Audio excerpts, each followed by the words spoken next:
নমস্কার, welcome to Molly kitchen. Molly রান্নাঘরে আপনাদের সবাইকে ওয়েলকাম জানাচ্ছি।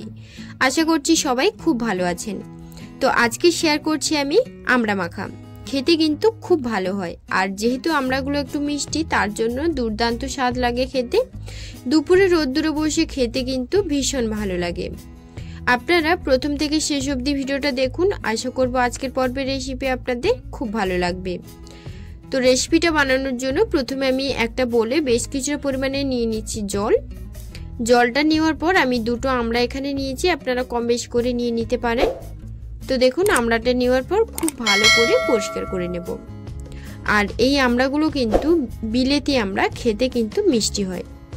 তো আমড়াটাকে খুব ভালো করে ধুয়ে পরিষ্কার করে কেটে নিয়ে একদম লম্বা লম্বা করে কেটে নিয়েছি।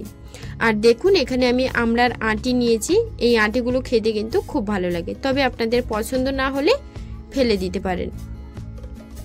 তো দেখুন এখন একটা বাটির মধ্যে আমড়া নেওয়ার পর আমি দিয়ে দিচ্ছি আমের আচার, আর দিয়ে দিচ্ছি বিট লবণ, আর ঝালের জন্য লঙ্কার গুঁড়ো, আর 1 চা চামচের মতন কাসুন্দি দিয়ে দিলাম।